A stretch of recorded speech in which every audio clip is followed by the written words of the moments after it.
and welcome back to Loud Creations.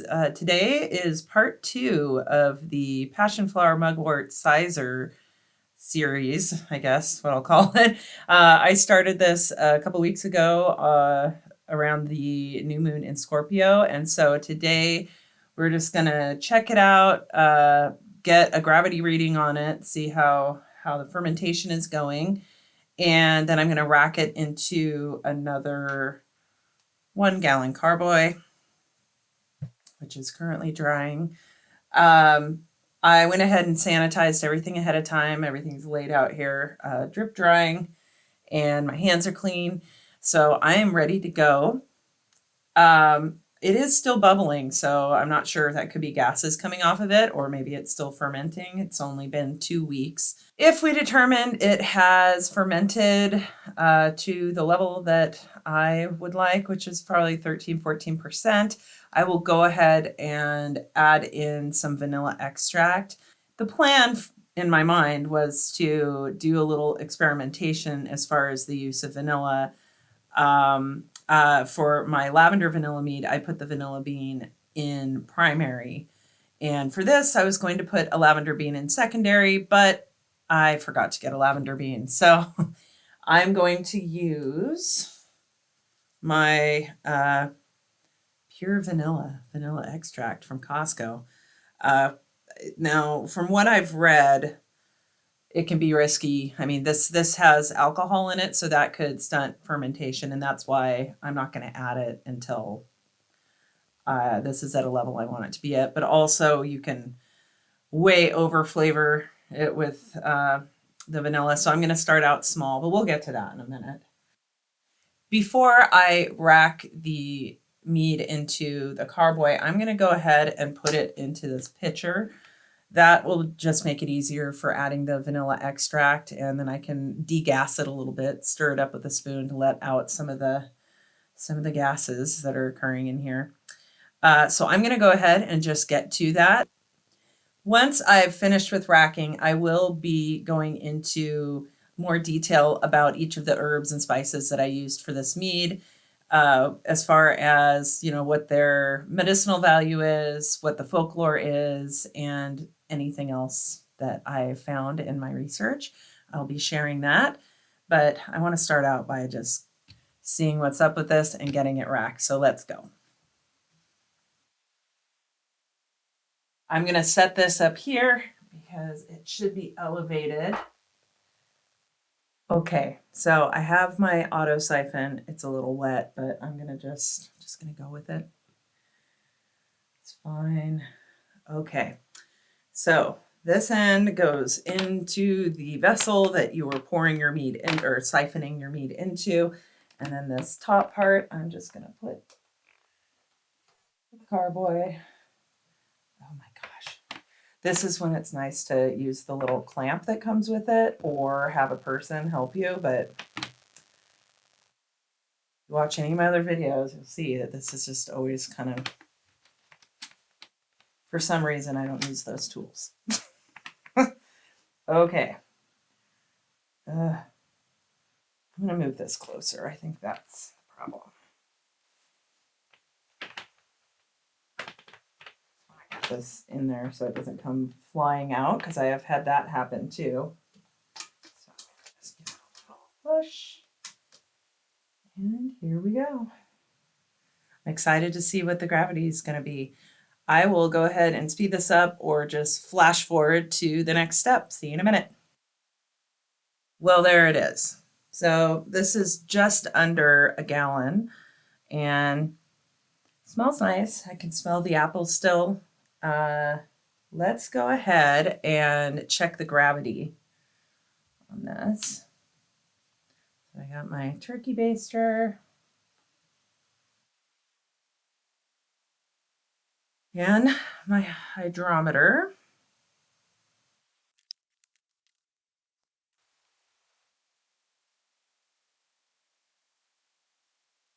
Give it a little spin. 1.032. I have to go get my phone to do the calculation. Let's see. The original gravity was 1.124. So, all right, I'm going to use an online calculator. This is Brewer's Friend website. It's a pretty easy calculator. I'm going to put the original gravity of 1.124. This is 0.32. Wow, okay, so we're already at 12%. Well, 0.32, that's pretty sweet. So I'm gonna pour this back in, and I'm gonna taste a little bit of this just to see before I add vanilla.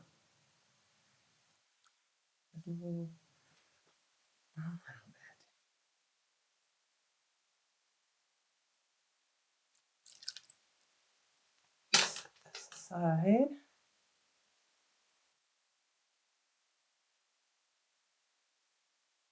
That's sweet. Hmm.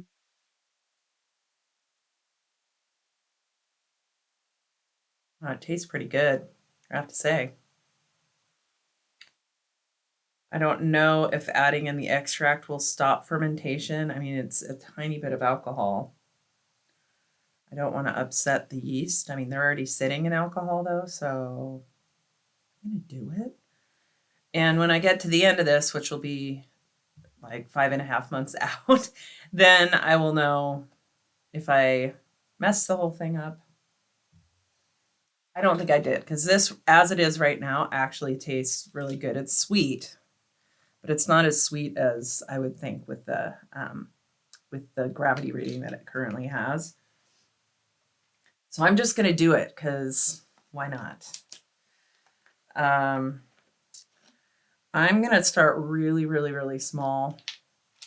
And I'm just going to do a 1/4 teaspoon, like a 1/4 teaspoon in a gallon. I don't know. This is the first time I've used extract because that just sounded like too risky to me, but now I'm experimenting more. So I've also made a lavender extract on my own, as well as I'm in the process of making a hazelnut extract for another mead I plan on making. So I will be using more extracts in the future. I'm going to just stir this up, and I'm going to take a tiny taster.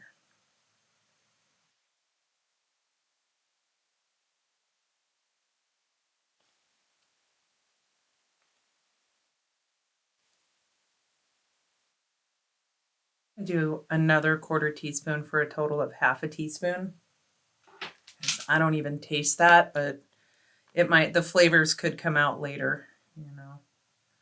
So what I did read is you want to make absolutely sure that you're using real vanilla extract. And I don't know how anybody could be absolutely sure about anything at this point. But like this says, you know, vanilla bean extractives in water and alcohol, extracted and bottled in the US using imported vanilla beans. So I'm going to buy that. There is an issue with honey that I was using the Washington honey from Costco, and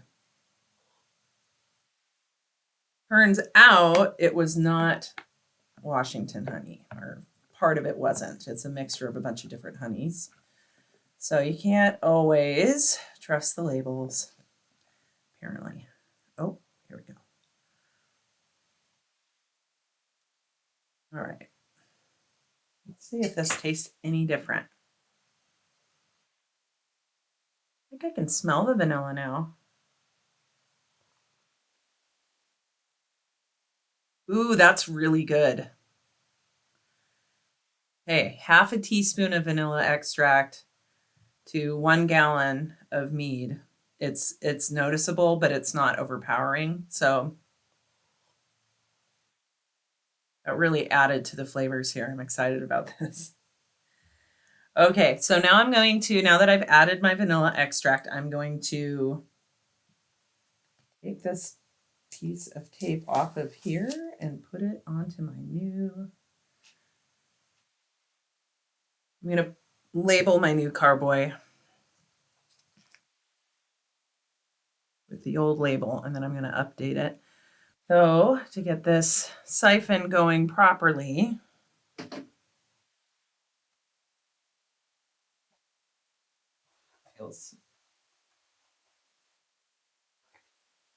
put that there. Okay, so my guess is this is probably going to continue to ferment.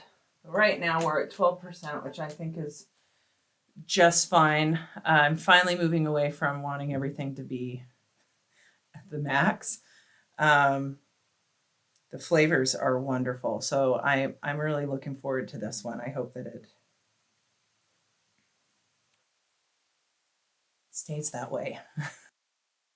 I'm going to go ahead and just drink this because it tastes really good. This back. So I'm going to go ahead and update my label with my dark purple tape. What's the date today? It is November 4th. Okay, label has been updated. I'm going to put an airlock on.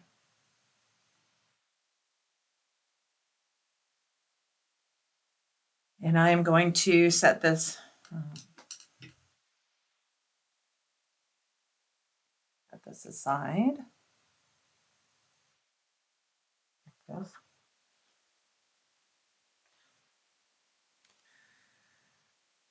This one is really tasty, I gotta say. All right, so I'm gonna let this age for just under 6 months. I'm gonna check back in with it next year with the new moon in Taurus. So today's the full moon in Taurus, and we will be coming back to this on the next new moon in Taurus, which I believe is about 5.5 months. So I'm gonna let this, it's already bubbling again. This part of the video, I am going to get into the ingredients and kind of how I'm tying these in with the zodiac signs associated with the new and full moon for this cycle. And I'm going to start with the 2 items that I am associating with Taurus, which is a fixed earth sign. And the first one being Mugwort. Now, Mugwort has a planetary association of Venus, and Taurus is ruled by Venus. And so right there, that is kind of my connection that I made.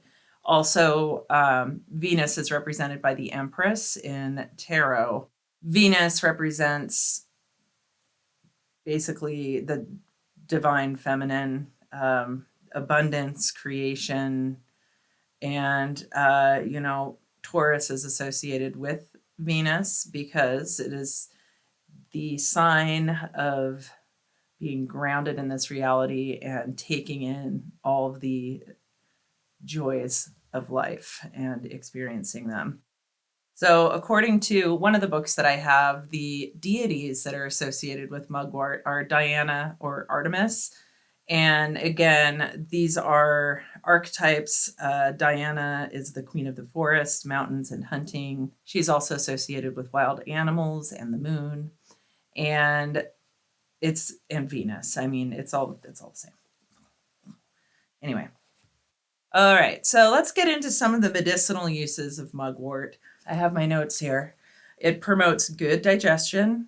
It regulates menstrual cycles, so it helps with all phases that have to do with menstruation. So menstruation itself, childbirth, or menopause symptoms. So it helps with that. It clears the body of toxins and parasites, and it is helpful with insomnia and relieves stomach and menstrual pain. Mugwort has relaxing sedative effects and has been used to increase psychic ability and dreams, to enhance your dreams. And that gets me into the folklore and magical uses. So I have a couple books that I was using. Let's see. Some of the folk names associated with Mugwort are Naughty Man, Old Uncle Harry, Artemisia, which I assume is Artemis herb, witch herb, muggins, sailor's tobacco, and felon herb. And its basic powers are for protection and clairvoyance. Some specific uses according to this book, which is the magical herbalism book that I have had for a really long time. Put into a shoe to prevent fatigue on long journeys. Good to know. Carry to ward against wild beasts, poison, and stroke. You can make a simple drink out of it to improve your clairvoyance. And pick before sunrise during the waxing moon. The powers are stronger. Oh, the plant's powers are strongest when picked on the full moon. Good to know. And then I have my natural magic encyclopedia. And that, let's see what here. We'll have a little bit of the folklore here. In traditional natural magic, mugwort had an important role as a protective herb. Its leaves were traditionally harvested on St. John's Eve, June 23rd, and its roots were gathered in the autumn. Its smoke was also used to protect herds of animals, but also to protect against misfortune. And it said a branch of mugwort kept in the house, especially one that had been smoked in the way that was described in this book, was held to dispel hostile magic and drive away evil spirits. Mugwort was also put up over the door to preserve the house from being struck by lightning and hidden under a doorstep to ensure that no annoying person would come to visit. Maybe I should be putting some mugwort under my welcome mat. It's also used as a visionary herb. If you place it in a pillow, it's said to bring strange dreams in which the dreamer might see events from his or her future life.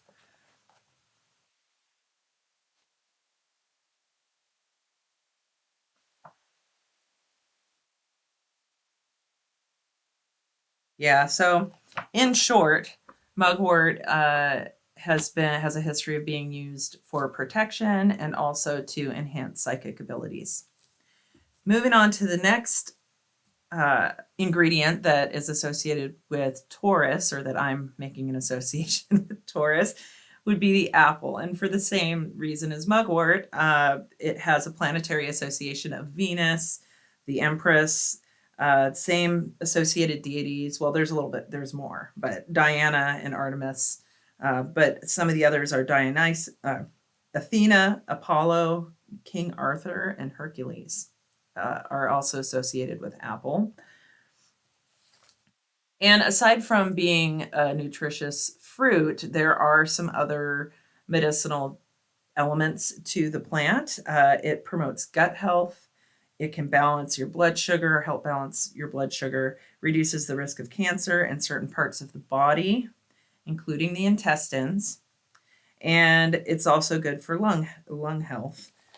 And which reminds me, so Taurus, some of the common ailments for Taurus are slow digestion and accumulation of toxins in the intestine or colon.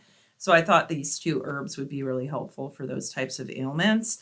And also, so that's how I'm tying it in with Taurus and the parts of the body that's ruled by Taurus, which is actually the throat area, but it can impact. They tend to have slow digestion. So, I don't know if I'm going to leave that in there or what. All right. Let's look in the book to see what it says about apple. I know I already read out of this one for the last video I did for my elderberry Cyser, but I'm going to read it again. And basically this book just says there's a lot of traditional lore associated with apples. One saying it is a fairy tree. The apple tree is a fairy tree. And the last apple of the year's crop should always be left in the tree to ensure good harvest. So that's a quick little piece there. And then in this little book, some of the folk names are Fruit of the Underworld, Silver Bow, Tree of Love, and Silver Branch. And let's see. Its basic powers are for love and healing. So again, with Venus being the ruler of or the association with Venus, which is the goddess of love. That's why I'm throwing this in there. You can't get enough love these days. That's what I say. And it makes for a really tasty beverage. So, all right, now I'm going to talk about Scorpio. This was the sign for the new moon at the beginning of this moon cycle. And Scorpio is a fixed water sign, which is, think about that, fixed water. That's pretty unique. And some of the common ailments around, so Scorpio rules the reproductive system and body parts. So some of the common ailments are reproductive system issues, STDs, inflammatory disease, negative thinking, distrust, and deception.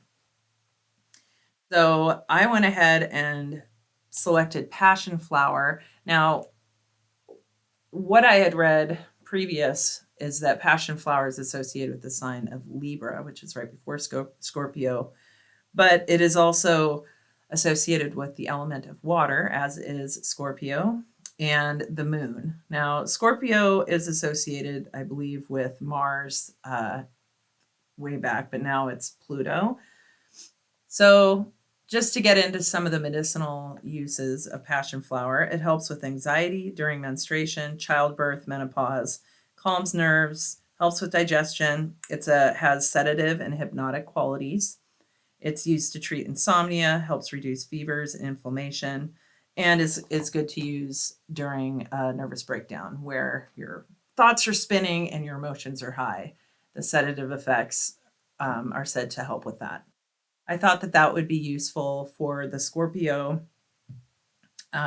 reproductive system area as far as help with menstruation, menopause, and all of that.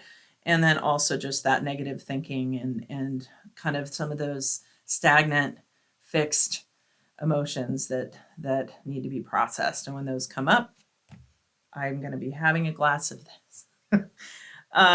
So the magical uses, I also have Passionflower is in this book too. So let me just read what this book says for the medical uses. It says it relieves in several different ways. It's best known for stopping circular thinking or when the brain goes over and over and over the same unpleasant thoughts. So that is really helpful. It is a hypnotic herb, meaning that it's quite strong and it relaxes muscles. Good night. Passionflower is surprisingly effective for nerve pain and shingles.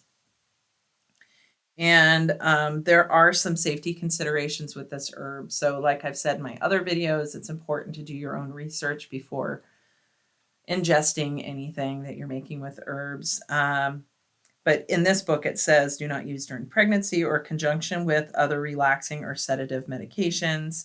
Do not use with MAOIs or blood thinners, and avoid 2 to 3 weeks before surgery as it may increase the effects of anesthesia in the brain. So yeah, definitely want to be careful. That's also why I made a tea instead of fermenting the herbs. I just didn't want to risk making it too strong. What do we have left here? The magical uses. Passionflower was not included in the books that I have, but I did some research online, and it is said to promote peace and harmony, and it's useful during the processing of trauma. It aids in reliving painful memories, circular thinking, and helps reconnect to your spiritual purpose and lifts you out of trauma. So that is its traditional use. And for the other herb, I did vanilla. And like I said, I didn't do a vanilla bean. I did the vanilla extract, which tastes great.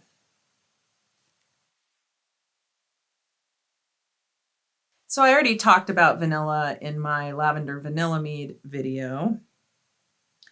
But I wanted to just talk about it's associated with the element of water. And that's, again, why I'm tying it in with the Scorpio new moon, but also it can be soothing, calming, and have an aphrodisiac effect. It is an antidepressant and helps with indigestion. So it has a number of uses as well. I just think it's a pleasant flavor addition to a lot of things. And so I'm throwing it in there, and it really has, yeah, this is some good mead. I hope that it doesn't completely dry out, but we shall see. I think I think that covers it today. I'm going to let this sit for 5.5 months. It's going to be hard to do. I want to drink it now. That's been the problem.